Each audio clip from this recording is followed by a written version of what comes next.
this discussion, I hope to get to a point where we know some solutions, and the intention is hopefully to come out with a white paper at some point. We know what the pains are in terms of, because I think output is the most important thing. I didn't want to do a panel. I thought a roundtable will give us a better opportunity to have real discussions about the opportunities, right? So that's what this is about. So I want you guys to just be as free and honest as possible so that we get to a point where, as EWA, we're able to future-proof the creative economy in Nigeria, and that's what this is about. So we're gonna start. I'm just gonna ask you guys to just introduce yourselves, what you do, who you work for, and then we'll get cracking. And please feel free. This is an interactive roundtable discussion. Of course, I'm gonna prompt you with some ideas, some questions, but it's not gonna be a monologue. So I know it's not early actually. It's almost midday. So let me start with, since Dari is here, he can introduce himself. Good morning, everyone. My name is Tari Taylaur. I happen to be co-founder, Entertainment Week Africa. I'm also the Chief Creative Officer and co-founder of Live Sport 360. The platform itself was our dream, and just creating a platform that can help to bring the ecosystem a bit more together, not just within the country, but now with the expansion of Africa added to Entertainment Week, we've quickly realized that the problems bedeviling the entire ecosystem across the continent is pretty much similar. So why don't we come together, discuss the challenges, and who better to discuss even possible solutions and whatnot than the people who are actually experiencing the problems. So that's the premise for Entertainment Week. And as Fela said, it's now more about actual action. You know, what can we achieve beyond just the conversations and the talk? So that's it from me. Thank you. I'm Fiyin Ogunlesi. I'm managing partner for Regal Stone Capital. We're an investment firm that partners with creatives, culture, and creative industries, SMEs in the space across the continent. My name is Tari Taylaur. I'm the Executive Director of Programs at NTA, Nigerian Television Authority. So as you probably all know, we are Nigeria's public broadcaster, Africa's largest network, still the widest reach in Nigeria. There's no part of this country we don't reach. At this point, we have stations, we have a presence everywhere across the country, from our network centers across the geopolitical zones to state stations, even community stations in senatorial districts. So we are literally that network that all you need is an antenna anywhere in this country and you can pick us up. And we're also on digital platforms such as DSTV, StarTimes, GoTV. We have multiple channels on all of those platforms. And I believe it's a renaissance of NTA, and we're just looking as much as possible to reinvent ourselves, to speak to a new, contemporary, younger demographic, because we are a national heritage that we will always just continue to be. And so it's important at various times for us to just continue to reinvent ourselves. Thank you. Hi, good morning, everyone. My name is Collins Nzekwe. I'm the managing partner for Lex Consulting Group. At Lex Consulting, we're Washington, D.C.-based consulting and strategy and transformation and funding company. We work with the likes of IFC, World Bank, and all the DFIs to be able to facilitate funding in different areas from energy sustainability, infrastructure, and creative. So this is a good platform to be able to discuss the hindrances that makes most of our storytelling projects not to get the funding that they require. Yeah, I'm open to a lot of conversations. Yeah. My name is Folajimi Alli-Balogun. I head the creative desk at MBO Capital, who are a private investment and financial advisory firm based in Lagos. We have an active creative investment desk. We've invested in, I don't know, over 35 films across over the past 5 years. And I'm really happy to be part of the conversation today.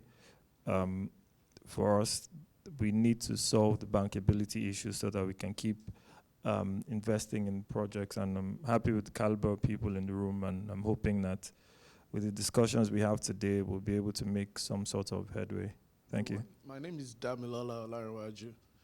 I run some set of expressions that includes an advertising company, a content company, and a technology company. Jumia X MultiChoice, X Group 8. I've also produced a film before, which again I stopped. So in 2018, so to Africa Magic and the rest. So I'm just here to learn and to see how, because lately we've doubled down on content, on our content studio. So I'm here to just see how one can also collaborate and also get advice in the room from experts on how to proceed on some of these projects. Thank you so much. Good morning, everyone. My name is Peace Omowa-Eyetare, and I work with Folajimi at MBO Capital at the Creative Desk. It's a pleasure meeting you all. Being in this roundtable, I hope to solve some of the issues like we've itemized. There are a lot of issues that are plaguing the creative sector in Nigeria and in Africa at large. And we just hoping that this roundtable can prefer some solutions, not necessarily all, but some solutions to the issues that we're facing. Thank you. Good morning, everyone. My name is Remy Ademiju. Most of my experience has been as an entrepreneur in technology space and in media as well, and also playing a role in SME, small and medium enterprise development. I was the former executive director for SME 100 Africa, and also the immediate past vice president business for Covenant University Alumni Association. My mission now is to collaborate with people to create, profitable ventures in some areas. One of it is in the creative space, particularly movies. So we have a new venture now called AfriWood. It's still very, very new. So I'm going around to meet people, who are already stakeholders in the industry to find ways we can learn and collaborate as well. Thank you very much, everyone. My name is Bolu Onoh. I lead the creative industry desk for Zenith Bank. Mainly, why we're here is why our desk was created is to address the gap between the creative industry and the bank. As we all know, that banks don't play well in this industry. They see it more as an hobby rather than a day-to-day job. So what we do basically on our desk is we look into these matters. We see how we can make projects bankable. We also do advisory services to people, tell them what you can do to scale up businesses. So our goal basically is to bridge the gap between creative industry and financial institution. Thank you. So, this whole roundtable is tackling the lack of bankable projects in African cinema and the creative ecosystem in general. We'll base it around 4 key themes: development, finance, and project packaging, legal IP frameworks, distribution and recoupment. Distribution is a big question that comes up all the time. And then, of course, risk instruments and creative finance tools. I think those 4 key areas is really, they underpin what we mean by lack of bankable projects. But I'm just going to throw a simple question out there, which is the heading of this roundtable. When you hear lack of bankable projects, what does that mean to you in the African creative space? Let's even say in Nigeria. Let me start with you here. I think for me, it will be looking at it from the fundamentals of the projects or the business as it were. And so typically we're constantly thinking of, is there a market for it? We know that there's a market for it. What does the model look like to make money? What does the momentum look like traction? what does it look like if you are saying the team? What does management look like? It's typically how you think about any business, and that's how you think about the project as well. So you're thinking, how do we, if you're thinking about the team, I'm thinking, are they credible enough to sort of push this project? Do they have traction on their side? Have they done this before? I'm also thinking the quality. Are they known for quality? Will they deliver quality this time around? And of course, distribution.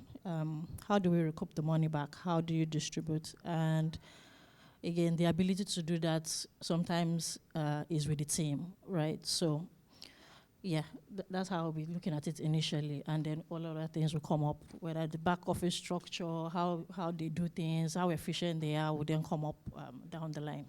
For me, the biggest pain point is distribution. So when you were given the sorts of major headlines we were to talk about, for each of the other ones, you can work with the producer to say, let's have this in place. Let's have a good team in place. Let's have a good story. Let's have a good producer. Let's have a good marketing budget.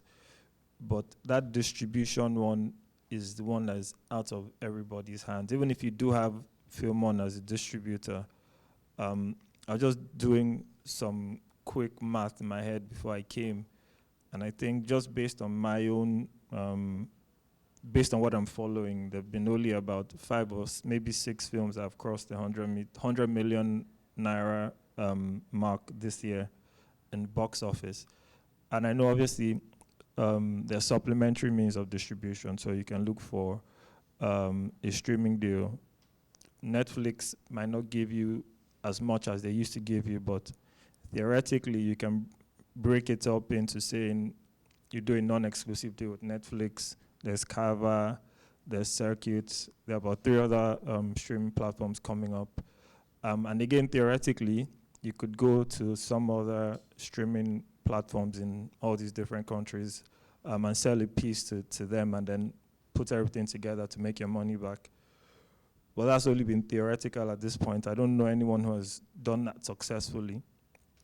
And so from an investment point of view, it creates a problem when you're presented with a film that has a 400 million naira budget, and then you stack that up against what the box office numbers look like, and what type of streaming deals you can get when you shop the film around.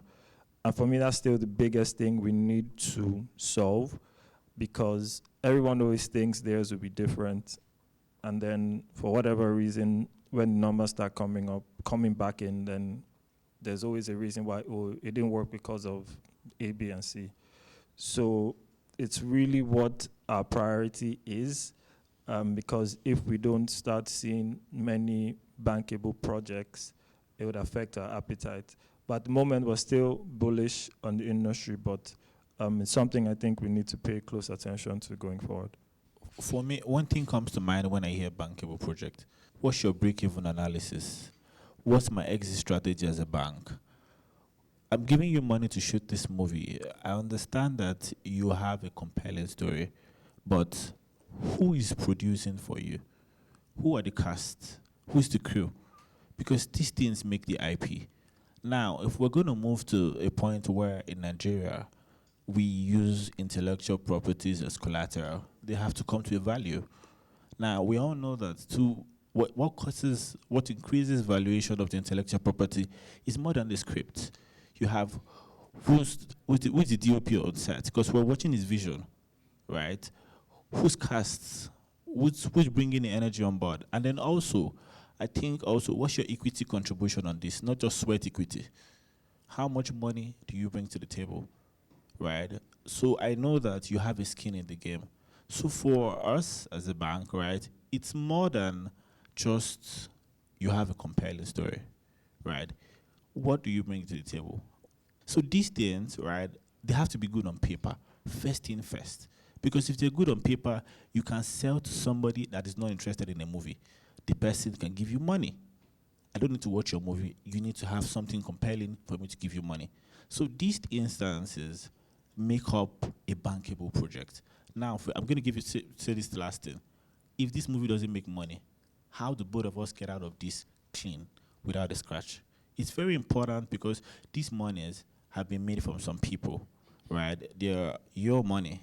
For, in my case as a bank, they're depositors' funds. So how do I tell a depositor that there's a compelling story, but there's no structure, like you said? Thank you. I want to move on because I want to touch on those 4 key themes that I talked about. And of course, as we go along, people will get more comfortable and the conversation will open up. But I want to touch on, some of the things like what Folajimi just said about distribution, et cetera, et cetera. But I think one of the key problems is during the development phase, that's when this should actually, that's probably one of the most important phases in any production, right? And what we lack here is any kind of development process, not just in terms of financing, because if we have, during the early stage of development is when you can actually tell if somebody's investor ready. And the lack of that, not just in Nigeria, I think in Africa, I think at the start of, I'm doing my best not to talk about Hollywood because that's not the benchmark. And we always get so gassed about what's going on over there when our needs here are very, very unique to us, to Nigeria, to the continent. So, I want to ask a couple of different people in terms of what do you think is probably the biggest development stage bottleneck that we face here in Nigeria? Why do people not do development? I've received so many scripts from writers or producers, and they'll be like, I'm ready to shoot tomorrow. I'm like, how many versions of this script have you had? And they'll say, oh no, this is like version number 2. I say, even at that stage, that film is nowhere near ready. And I always tell the story of receiving Mami Water in 2017 when CJ sent it to me and I passed on it. He then spent, 2017, that film came out, 2 years ago?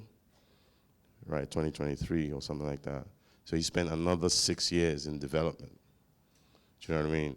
So that's the kind of development that's needed. That I would say, I wouldn't say 6 years, but I think people, so I want to kind of hear, the question is, why is there so little done in the development phase here? I think that's part of our path to bankability. I think the fundamentals is faulty. I think it's flawed. I think that the storytelling, first and foremost, everything starts and ends with the story.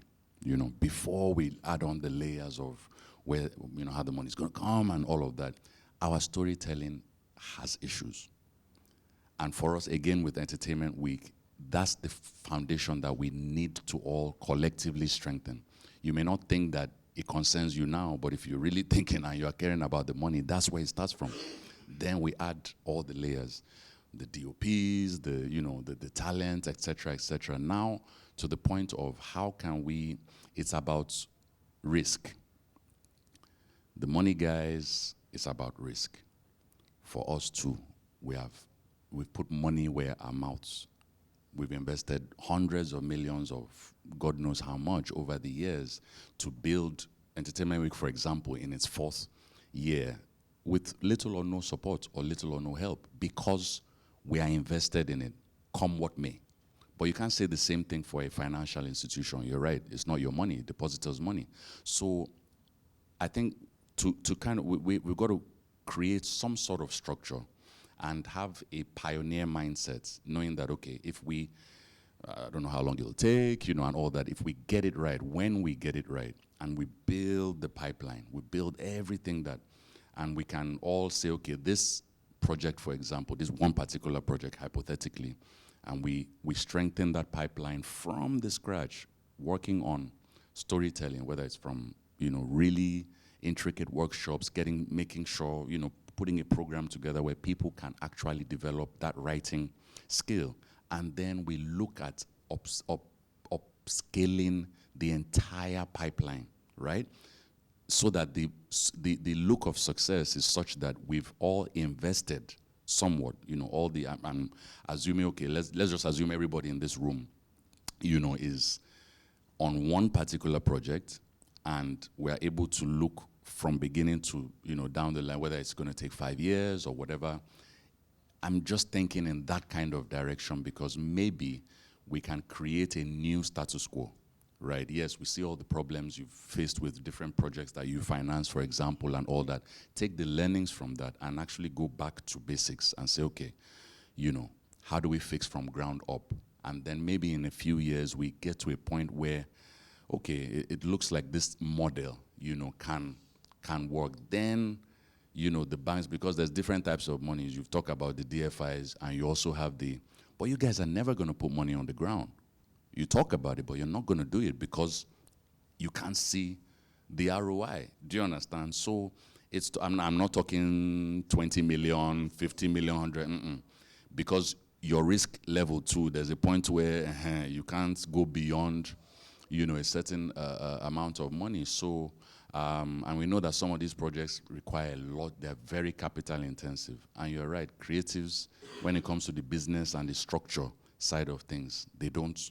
So again, back to that pipeline, if we're able to strengthen those different junctures along that, that line, then we can have a bit more semblance of a structure that we know that, okay, if A, B, C, D parties are involved in this project because we know that they have done their, so building that network of bankable service providers or producers and writers and whatnot. I know that it might be a tall dream, but maybe it's an interesting way to kind of look at it, because, again, back to what we've done, the risk is there. We may not see any return now, but the belief is something that all investors also need to kind of improve on, because it can't just be about money. We have to be able to believe in what we're trying to create. And I'll ask the money guys, you always losing money. You're in banking, you're in finance, you make money, but you're always losing it. So what happens when you lose money? Does anybody die? Do you get my? Nobody. The money disappears. Like you said, exits. How do you lose? I lose. How do we exit and it's safe for it? It can never be safe. There's no, So, and this is just my own, the way I sort of see it and the way I think about it. But again, it's also why we've created these kind of platforms, and these are the kind of conversations. But beyond the talking, it's now actually how to build from scratch. Again, it's about the stories. For me, it starts and ends, with strong stories. Yeah, I mean, those are very valid points. But I want to read, I'm going to ask 2 questions, and I'm going to spend 5 minutes talking about those 2 things. And it's back to development. And it's all within what Dari said about story, right? So what are the biggest development bottlenecks? And then a question specific to all the finance houses here. Why does Africa lack dedicated development funding and packaging labs? Because that second question, when I speak to finance houses all over the continent, they always talk about they want to invest, but they can't see a pathway, et cetera, et cetera. It's never about, and I've had a few conversations where people do talk about, we're focused on development financing. I think we got to start in baby steps, and development financing is that baby step that you really should start with, because that's where your story starts, that's where your team is built, that's where, as a producer, you learn your skills when you're trying to develop projects. But I think we try to jump the gun a lot of the time because we're such an aspirational people. Do you know what I mean? We go from, I want to make a film. Okay, I want to make this film. It's going to be the biggest film in the world.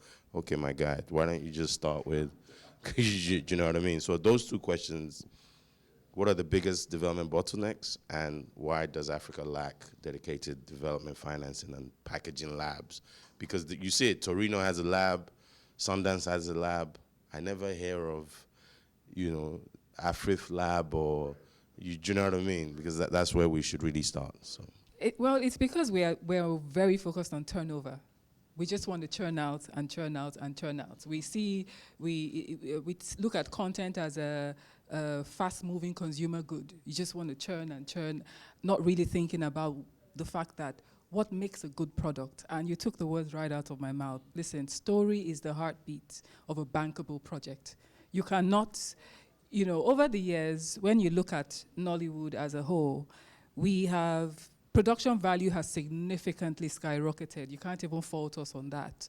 The quality of the performances, the art design, everything has really, really gone, it's up there. But we always fall short on story. We always do. You can see the biggest film, put all the actors, pack all the big names, looks great. All the exotic locations, but it just falls flat. Why? Story. And why is story so important? Because that's what audiences plug into.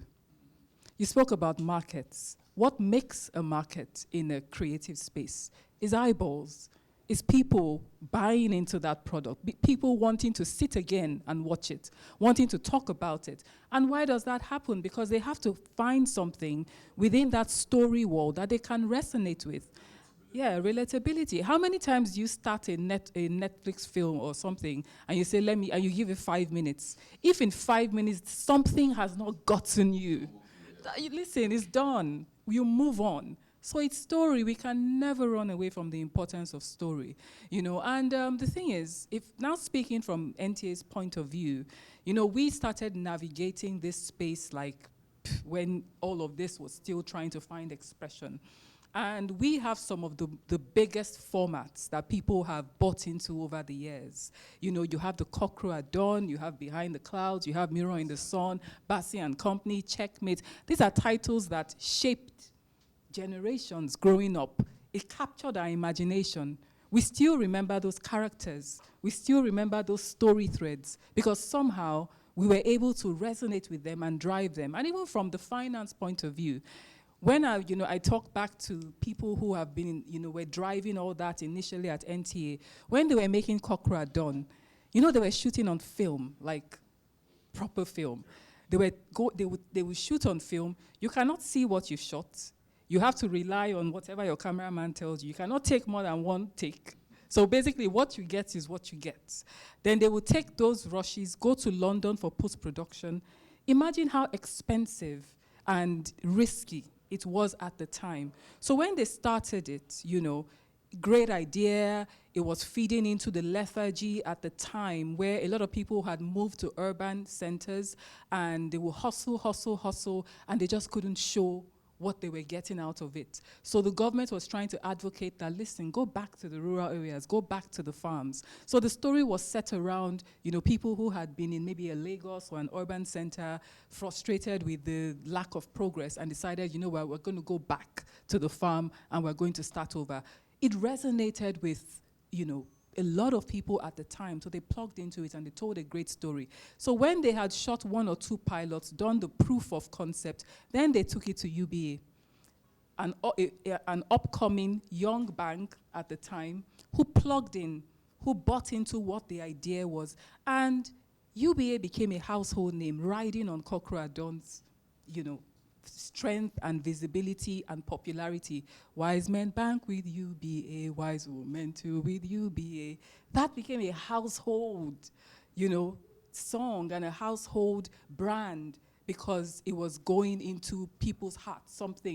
Cockerel was the vehicle that, these brands needed to speak to people with. And then that now takes me back to distribution, which is a key problem. But perhaps now we have started to see distribution in only one way. I still believe in the power of households. Nigerians, and Africans as a whole, we are still very communal people. We do things together, we watch together, families watch together. Even probably because of our economic situations, people cluster together to watch television, to watch these things. We cannot sort of forget about that, especially when the penetration of the Netflix and the Amazons and even all these streamers, how many people can even have access? How many people have access to that? But everybody has a television, everybody has an antenna.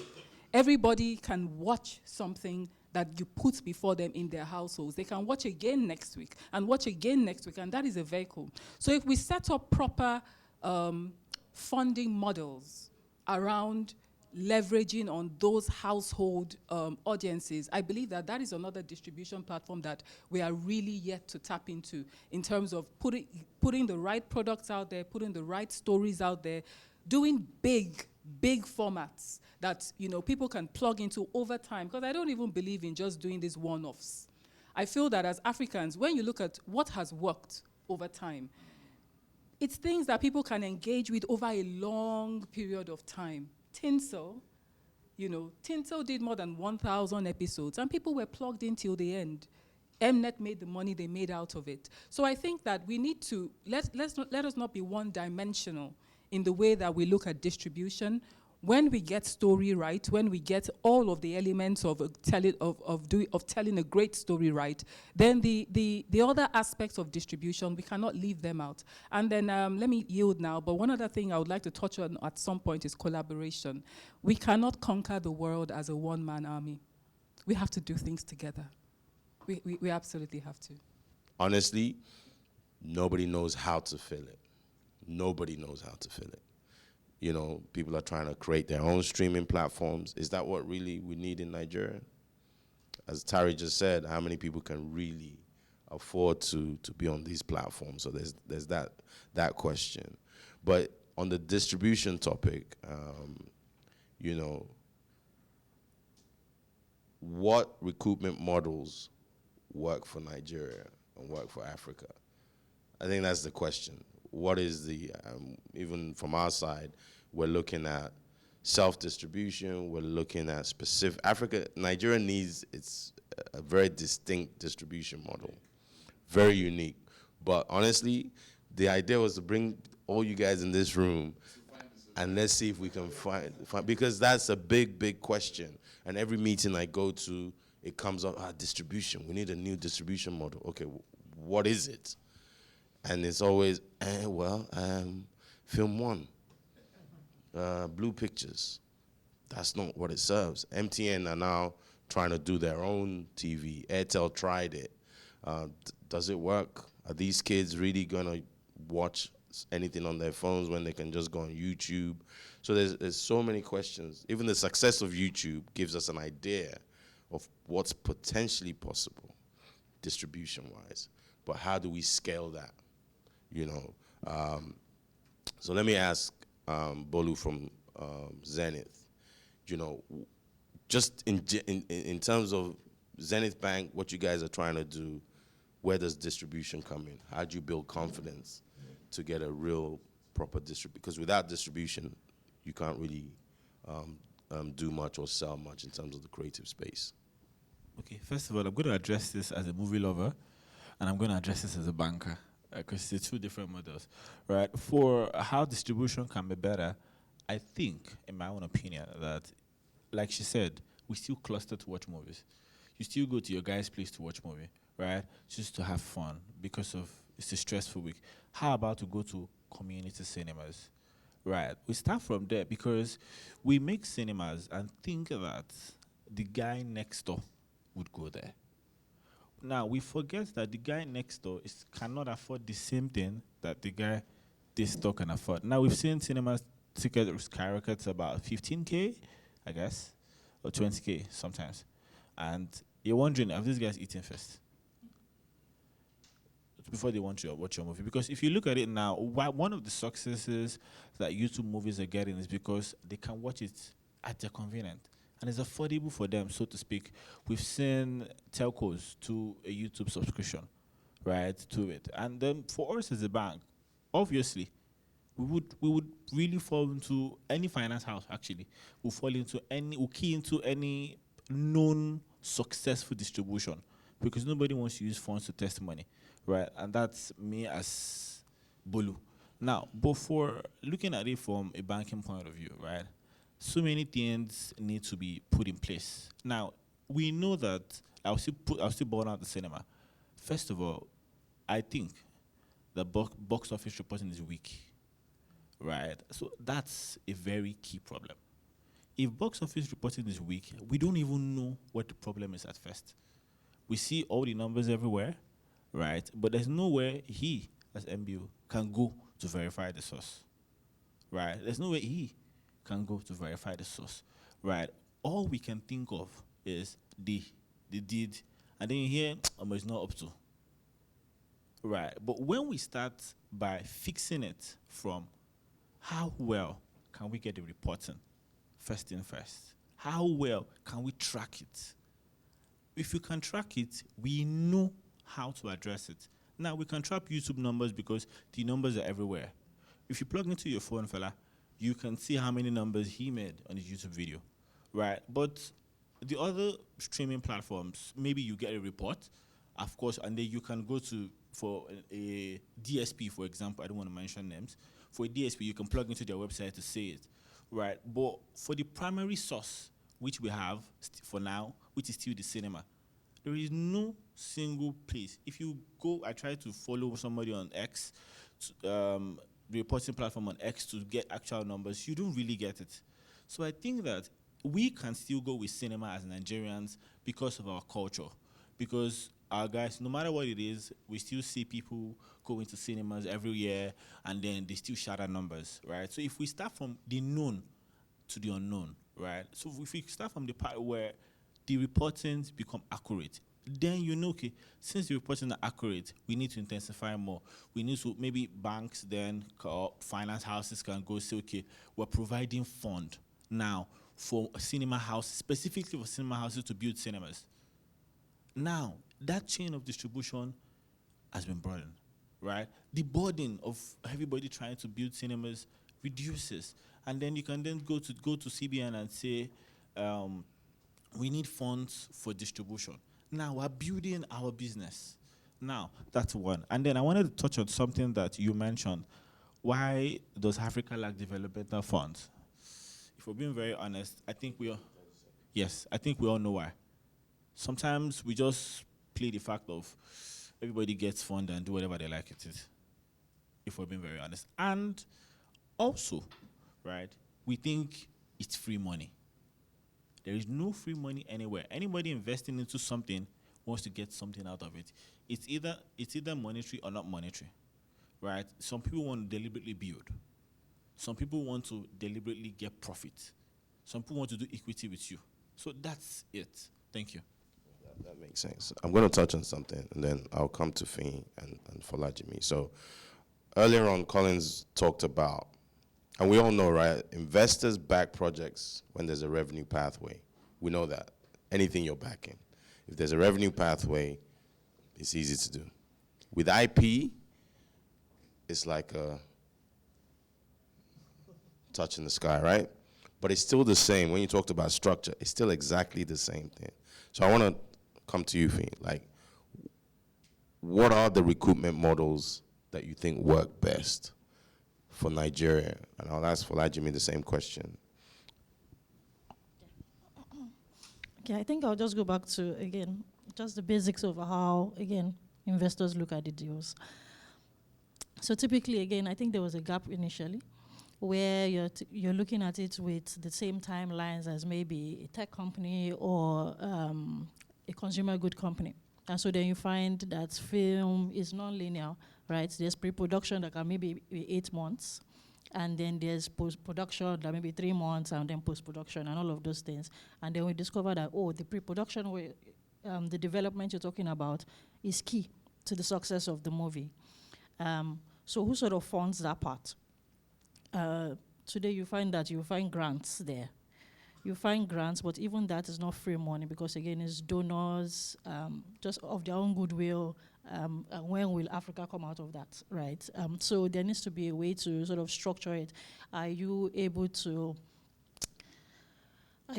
take some funding at this production, and then we have an equity stake here, or there's some sellback? So again, it's find you as a creative explaining the entire, it comes back to structure in some sense, explaining what that process is. I think there's that knowledge gap between the financiers and then the creatives, explaining everything, and then the financiers then structure out deals for each stage of the project or each stage of whatever it is, right?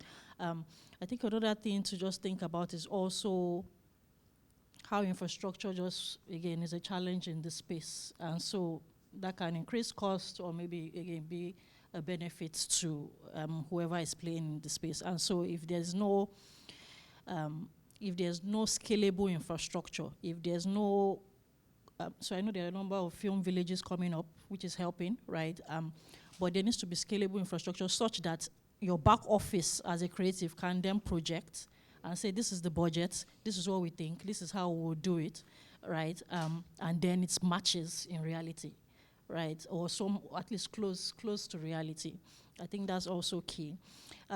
In terms of thinking about how, again, just more alternatives, right? How can we do stage financing such that there's some stage slash slates, right? So you have, it's already happening, right? But you have a slate. So investors like to think long term as well. So if you're thinking long term, in my head, I'm thinking, okay, you plan to do 30, 20 projects over the next 5 years. It's easier to sort of navigate mentally, right, than you doing one-off. And then it's easier to scale, it's easier to sort of plan the distribution. So there's a lot of work that needs to be done for infrastructure. There's a lot of work that needs to be done with scale. As investors, there's room to sort of play across all of these different value chains with realistic budgets, realistic instruments that make sense. The TV stations don't pay as much for the movies that are aired, right? So it's finding the best way to sort of manage some of those finances. Again, abroad, you will find there's the Hallmark movies. They're just different kind of movies, different categories. So as a financier, is finding what categories this producer playing in and how will distribution work. The last thing I would say is there needs to be a bit more of Pan-African collaboration. And why I say that is today, the struggle with even some of the movies that we find on the streaming platform, the global platforms, is the connectivity. So you find that they're even restricted to distribute geographically, right? It's because some of the movies, the content are only Nigerians can relate to it. And that's a struggle. So if we collaborate across the continent, again, it opens more distribution pathways, more audiences, more eyeballs. It also means more money. We see pathways to recouping the money because there are more eyes. So about 6 weeks ago, I had a meeting with somebody who had this community cinema idea. He had worked it out to where he designed a kind of tent that has 2 layers, so it keeps the heat out. There's a heat extractor in the tent. I mean, it sounds elaborate, but it's very cheap to develop. He would rent plastic chairs, about maybe 500 plastic chairs. He found a primary school in Aja with an open ground. And so the idea is you go to the primary school ground on Friday evening, set up the tent, put the chairs up, get a cheap projector and a screen. You talk to the ballet, get his buy-in, promise him a cut of the revenue, talk to the area boys in the area, ask them to provide security, which you pay them for. You get the ballet's wife to supply refreshments, something like. And then, so the idea was, okay, he'll do proof of concept in this one primary school in Nigeria, set up on Friday, you pack up on Sunday, and you do it again the next weekend. And that once he can prove the proof of concept, we will be happy to back him. And we're very excited to hear this idea because I think whatever the distribution solution is something that has to appeal to the mass market. So we're talking about how expensive cinema is. If you can pay $1,500 to go and watch these films on the weekend, that's something that can appeal to a larger market. So I had a follow-up meeting with him 1 month later, and I was so excited to hear about how he got on. And he said the idea never got off the ground because he's not Yoruba. And the people in the community didn't accept him. Even if he showed them the numbers, he said he would share revenue with them, but it didn't get off the ground, and this was something he wanted to replicate nationally. So things like that are issues that affect the scalability of the community cinema idea, because when people see how much money you're making from their community, they get jealous, they want to take it from you. So that's one. Then the second one was someone came to us with an idea to set up in churches. So because if you think about it, churches have the media, they have the fancy projectors, they have large auditoriums. So again, it made sense, and I had a follow-up meeting with him as well, and that also didn't go through. And so the short answer is I'm not sure what the solution is, but whatever the solution is, has to be something that can appeal to the guy off the street who can find 1,000 somewhere. Just like you say, it's an escape. So if we can just afford it, maybe even once a month, 1,500 on a Friday evening, that's what the ideal solution to me would look like. And then just to address the point on development financing, and maybe we are corporates here, but we usually like it if the artist's skin in the game is applied towards development, because like you said, the length of time between development and production can go from 6 months to 3 years. And so you don't want to be, as a financier, you don't want to find yourself in a position where you gave this guy 50,000 3 years ago. Where is the film? Where is the script? So we usually like it when the producer has used their own money to finance development, and he can show that I started this 2 years ago. We've gone through 5 iterations of the script. Now we have a producer attached, we have a director, we have a DOP, and then at that point, you're able to present something that has been well crafted, and then that makes it more compelling to you as a financier, because I find when I'm talking to people in development stage, it's still very, very early, and it's hard to see the vision from that early stage.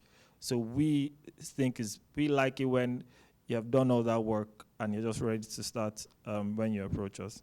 For me, I've been coming here for so many years, and all these ideas I've heard of before.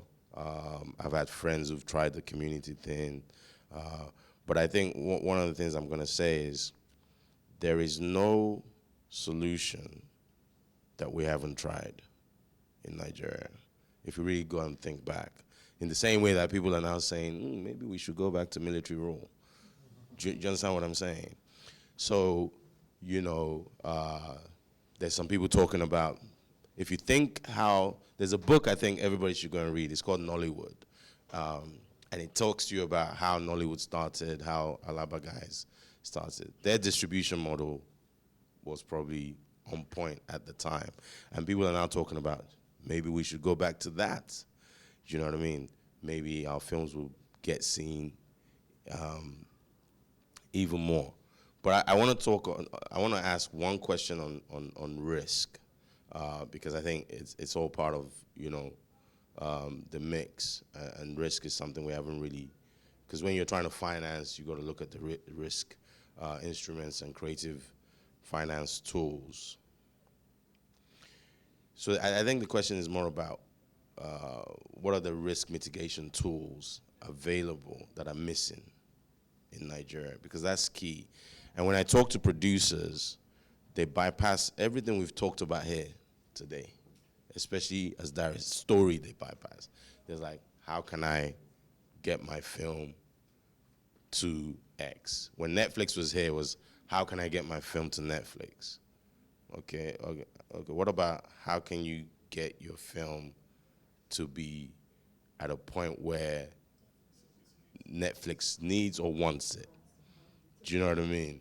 So there's that. And this is something that I think the YouTube guys thought they had answered, and I want to touch on something you said. You said YouTube is available anytime and you can watch YouTube anytime. Well, the premise of Netflix is it's available when you want it. So why didn't it work in Nigeria? Right? I know the answer to it, I'm just saying, right?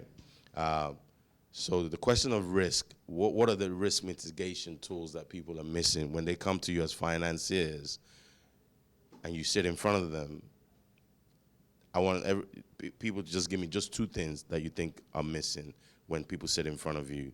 Let me start with you, Bolu. As banks, we don't do, so I'll be specific, as banks, we don't do pre-production. We will do production and post-production. Now, as a bank, I want to know if I give you money, you're going to make the movie. So first thing first, completion bond is missing. As a whole, in Nigeria, for example, completion bond is missing. As much as the bank trusts you, they don't trust you with other people's money. One. Then also, the exit strategy is missing. I would have said collateral, but obviously, as Zenith, we're doing IP now, but not so much, but we're doing IP now as collateral. Yeah. But also, the exit strategy for the bank. Now, how do you, as a movie maker, not lose no money before the bank? Because it's you first, right? So completion bond, how do you ensure that you complete this movie if I avail you this money? One, right? Because there's an history for Birkin bags and the likes and G-Wagons and the like, right? So how this completion bond and exit strategy as a bank. So these things are always missing. Like I said earlier, right? I said it has to be good on paper. It's good on paper to him because he knows that you're not going to spend his money and he has a guarantee. It's good on paper to him as he's a financier, right? Because he knows that whatever happens, I'm going to make X amount back, like what she said. You'll be able to predict it, right? So it's good on paper. Thank you. It's called risk asset. We're risking us. The bank is risking themselves to give you this money.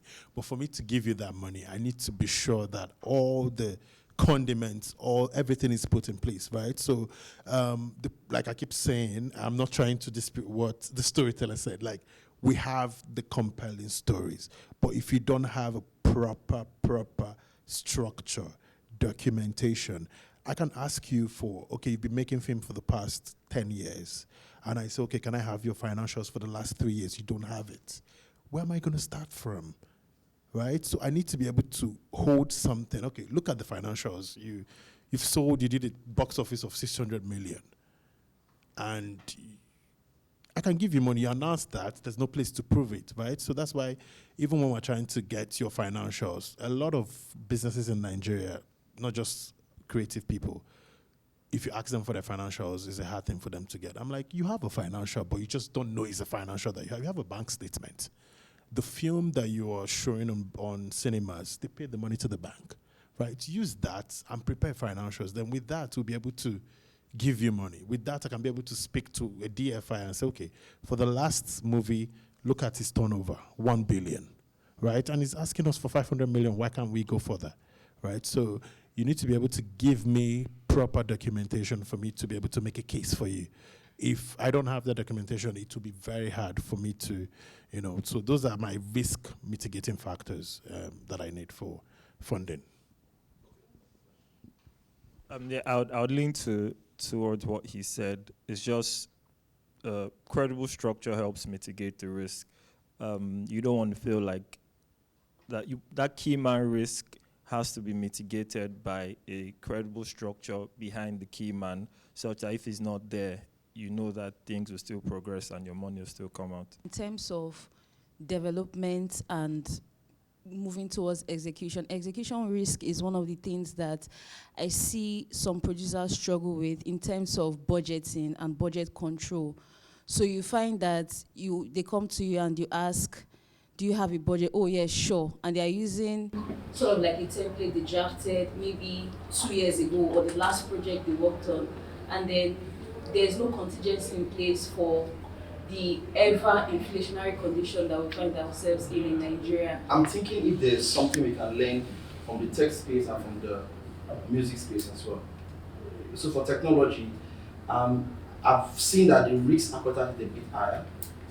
So maybe I'm not yet seeing technology investors coming yet, and probably it's because they haven't been approaching it. So when I was trying to raise for Afriwood, I just needed $10,000 as debt, but the tech investor, an angel investor, wanted equity, and they were willing to do $50,000. I was like, you might not make money back, and plainly told me, we don't care. Which kind of behavior? So, like, you want to do $50,000 and you don't care? Yeah, and it was fine. But there was something else again that he said which gave me another idea, and I think it might be useful to the banking side, which is they already invested into media, so they owned billboards across the states. And they were like, one reason why they were interested in investing in Afriwood is if we make a movie from Afriwood, they have distribution. So in as much as yes, they don't care if they lose, but they also have some form of other asset investment. So I'm thinking if for the guys there in the financing space, if there's some other form of like investment you've had, so that if a producer comes to you for a movie, you've already invested into some other infrastructures that can make that investment into that movie make more sense here. So that's one. Secondly is, I'm thinking if there's something else we can learn from music. I mean, we have our experts here, because I've seen that in the last 10 years, majority of the money that has been made seem to have come from international than from local. Is it possible for that same model to happen also in movies, provided we can meet up with the story quality and all that? Yeah, because from what I'm seeing, I'm not sure the ROI is in Nigeria. Yeah, I don't know if we have enough commercial power, for that. And if there's something that we can learn from the music space and bring it into this space, I think that was Tari's point earlier in terms of we have to diversify, find a way to diversify where this money is going to come back from. So it's also to your point. The other thing is, in the music space, if you really think about it, I think it's under 3% of global music revenues is Africa. Right? So I think sometimes you take the success of Afrobeats, which is a 50-year evolution, actually, if we're being totally honest. You know what I mean? It didn't happen yesterday. Tari will tell you, from the time of his father to, there's been an evolution to where, even when you look at Wizkid is a veteran now. Isn't that funny? Isn't that funny? He's a veteran. It's 15 years in the game. And he has a broken kid in his name. Exactly. So now so I think sometimes music and film, there are correlations, there's opportunities, but I think they're not the same. Our films travel, but only to within the diaspora. When people come to me and say, well, I have somebody even yesterday said they have a film, they want to come and do a screening in London, New York. Okay, I'm saying like to who exactly? Do you know what I mean? So there's that issue. Distribution doesn't mean because Odeon have given you a screen in Woolwich at 2 p.m. on a Tuesday afternoon, that doesn't mean you'll get the translation. It doesn't translate to revenue. There was a time Obi Emmanuel, I think, he had 100 screens for Adamosi, I think, the movie. He had 100 screens in the UK. Didn't make any money because there was 100 screens in places where nobody was going to. So we've got to be really careful of those comparisons. But it goes back to what Dari said earlier. For me, it goes back to development. Let's get our stories right. Let's build the right kind of teams. And that leads me to just a couple of things on how we can get to these things, right? You guys can tell me. So first point is bankable project framework, right? That we need to put together. That's why we're all in this room. And what does that really mean? It's just a comprehensive toolkit for making African projects attractive to investors. How do we get there? All of us in this room, right? We've sat here today. I'm hoping after this, everyone can disturb IFC and say, this is what we came up with. So that's the first one. You want to build a film village. Okay. So if that's your expertise, an event space, a film village, but what does a film village really look like? Do you know what I mean? So there's all those gaps that we still have. So that finance and literacy program is really important. And it goes both ways. I've sat with finance houses who have creative funds, but they too don't know how to finance creative products. Do you know what I mean? If you sit with a financier and you as a producer, but the person you're trying to get money from has no understanding of what he's trying to finance. So that literacy issue is on both sides. You know, so I always encourage finance houses to train their teams. And I've seen the likes of MBO are doing it, Chapel Hill are doing it. You guys, everyone is tracked because that's so important, in terms of training the team. So that's a program I think that's necessary. And then there needs to be a centralized project registry. There's no way you can go here and say, oh, what projects are out there? What can I get involved in? It's just an online marketplace, and it can't be individualized. It can't be someone, oh, I come up with this idea. It has to be centrally led, maybe by the likes of the World Bank, not even the World Bank, the IFC. Definitely not government. And I didn't touch on that today, because for me, government, give me an enabling environment, or don't give me anything at all. Mm-hmm. Do you know what I mean? I don't want your money because you got no money to give me, because we've all been there. BOI, we've all been there. All the people that got money from BOI and all their films were made, but all the money was never being able to be paid back. So for me, those are the 4 key things, and I'll share this document like I keep saying, because we do need to have some kind of output from this. But I don't want my voice to be the last. I just want to ask the core people in the room, in the round table, what is the one thing you would like to see happen in our creative space? I'll start with you. It would be good to see, still on the structure, it would be good to see a lot more work being done in putting things in place. And so for us as Regal Stone, somehow how we sort of think about deals or investment is from the business point of view, right? And that would mean we're also supporting you with sort of hands-on operational structure. So like fractional CFO help, COO duties, things that help you as a producer or a production company to sort of, again, be global standard and evolve. The second thing, from the investor angle, it would be good to see an ideal capital stack, right? And what that will mean is, I know you said we've seen what government has done so far, right? But it would be good to see some de-risking measures, right? Whether it's tax rebates, a first loss guarantee. It would be good to see some de-risking measures. In terms of the GFIs, it would be good to see them also coming. Again, of course, we have different threshold for returns, so it would be good to see that layer on any de-risking feature that the government has put in. And then people like MBO, or myself, Regal Stone, can then come in and take up the rest of the risk. So it would be good to, I guess for me, to be there. From the investor angle, that kind of ideal capital stack will help the creative space, because again, different needs at different levels. Story is value. That is what comes together to form intellectual property. And I would like to see the success. I'm happy now that the banks are seeing the viability of IP being collateral. Government is exploring that. I know that right now the proposal is at FEC, waiting approval. But unlike that, for me, the fact that banks have gone ahead is sort of like an incentive to say that this can work.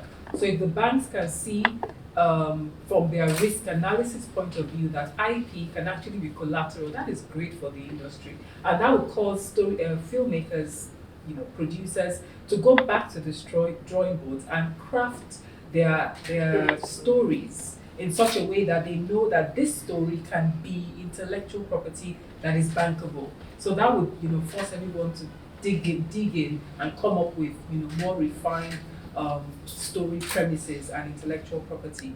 And for me, I want to emphasize again collaboration. And like you said, Pan-African collaboration is fantastic, because what that does is that it opens up the space. It opens up the markets. We're not just limiting it to Nigeria anymore. When we go with Pan-African collaboration, it opens up to the continent. It opens up to the diaspora. So it widens the space to play in, and of course it improves the advantage for us to make more profits, because you are selling to more people at the end of the day. Yeah, so to me, what we need now is finance and architecture, right? It's only that architecture that will help us get to that global competitiveness, right? Like you keep saying, if we don't have a white paper, I always, because I just don't finance creative, I finance other industries, right? Oil and gas, energy sector and everything. If we don't have that partnerships, we have a product paper for financing people that service oil and gas industry. So we can have that product paper in partnership with IFC, sovereign guarantee through the Federal Ministry of Finance to have a white paper. Okay, we're giving $1 million to every producer, but these are the checklists. So if we don't have that financial architecture, we won't be able to get in place. So I'm looking forward to that white paper, and we can push it further. I quite like the idea being raised about incentives that make it more attractive for investors. So like tax breaks idea, rebates or something, so that, because at the moment it kind of feels like the financiers who are doing this are on an island on their own. And it would be good for some sort of incentive to make it attractive for other financiers to join the party. I want to thank you guys. Really appreciate it. Thanks everyone for sharing.